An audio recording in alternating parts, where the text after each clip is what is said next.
दोस्तों, क्या आपने कभी सोचा है कि शिव कौन है? वो कहाँ से आए? उनका जन्म हुआ या वे सृष्टि से भी पहले थे? जब ब्रह्मा ने संसार रचा नहीं था, जब विष्णु योग निद्रा में थे, जब पृथ्वी, आकाश, जल, अग्नि, वायु कुछ भी अस्तित्व में नहीं था, जब सिर्फ घोर अंधकार था, तब अचानक एक विशाल अनंत धधकती ऊर्जा ने जन्म लिया। लेकिन यह जन्म साधारण नहीं था, यह जन्महीन जन्म था और यही जन्म कहलाया महादेव का प्राकट्य। आज हम जानेंगे वह रहस्य जो युगों से छिपाया गया। शिव का असली जन्म, क्यों वे देवों के भी देव कहलाए, क्यों उन्हें अनादि अनंत अजन्मा कहा जाता है, और आखिर ब्रह्मा विष्णु के पहले वे कैसे प्रकट हुए। हाँ, लेकिन इस रहस्यमयी कथा को हम आपको 10 अध्याय में बताएंगे। तो फिर शुरू करते हैं। पहला अध्याय। जब कुछ भी नहीं था, पुराण कहते हैं, सृष्टि के आरंभ से पहले चारों ओर केवल अंधकार था। न समय था, न दिशा थी, न कोई तत्व था। यह अवस्था कहलाती है महाशून्य। इस शून्य में न रूप था, न गंध, न प्रकाश। सारी शक्तियां सुप्त अवस्था में थीं और यहीं से शुरू होता है शिव जन्म का रहस्य। अचानक उस शून्य में एक कंपन उठा, एक धीमी ध्वनि जो धीरे धीरे ओम बन गई। कौन बोला, कहां से आया, कोई नहीं जानता। ये ओम ध्वनि जैसे ही गूंजी, शून्य में ऊर्जा फैलने लगी और फिर जन्म हुआ एक ऐसे तेज का जिसे कोई आंख सहन नहीं कर सकती थी। दूसरा अध्याय। प्रकाश का फटना। महादेव का उदय शिव पुराण बताता है। जब ब्रह्मांड एक विराट अग्नि स्तंभ में बदल गया, तभी उसी अग्नि के केंद्र से महादेव प्रकट हुए। ये कोई सामान्य जन्म नहीं था, यह था ऊर्जा का जन्म। पहले प्रकट हुआ अनंत प्रकाश, फिर उस प्रकाश में से उत्पन्न हुई अनंत ज्वाला, और उस ज्वाला से प्रकट हुआ एक मानवाकृति, तेजस्वी, भस्म लेपित, नीलकंठ स्वरूप। उनकी आंखें बंद थीं, परंतु उनकी ऊर्जा पूरे ब्रह्मांड को हिला रही थी। उनके प्रकट होते ही जो शून्य था वह सृष्टि में बदलने लगा, जो अंधकार था वह प्रकाश में बदल गया। उन्होंने न जन्म लिया, न कोई माता पिता थे। वे अचानक प्रकट हुए, जैसे स्वयं ब्रह्मांड से निकली शक्ति हो। इसलिए उन्हें कहा गया अजन्मा, जिनका जन्म हुआ ही नहीं अनादि, जिनकी कोई शुरुआत नहीं अनंत, जिनका अंत नहीं स्वयंभू, जो स्वयं प्रकट हुए। तीसरा अध्याय। एक अनंत अग्नि स्तंभ ने बदला सब कुछ। लिंग पुराण में एक और रहस्य मिलता है। जब सृष्टि की शुरुआत हो रही थी, तभी विष्णु और ब्रह्मा में विवाद हो गया कि सबसे बड़ा कौन है। तभी जमीन से आकाश तक, आकाश से पाताल तक एक अनंत अग्नि स्तंभ उत्पन्न हुआ।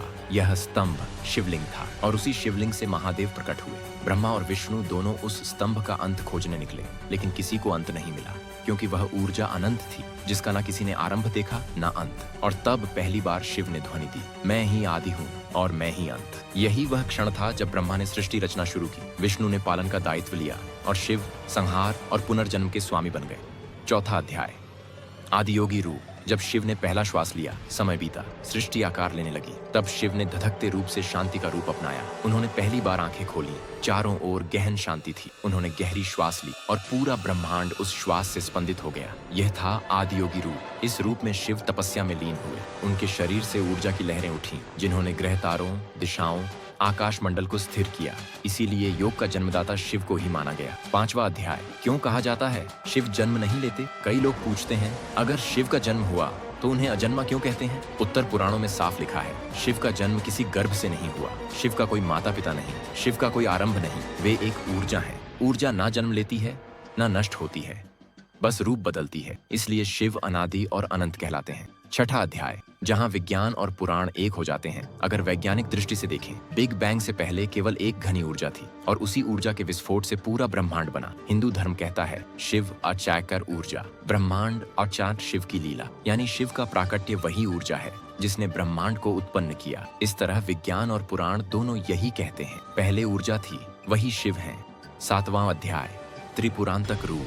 जब महादेव ने सृष्टि को बचाया, सृष्टि बन चुकी थी। देवता, दानव, मानव सभी पैदा हो चुके थे, लेकिन दानवों द्वारा फैलाए गए आतंक से 3 लोक हिल गए। तभी शिव ने पहली बार अपना त्रिपुरांतक रूप धारण किया।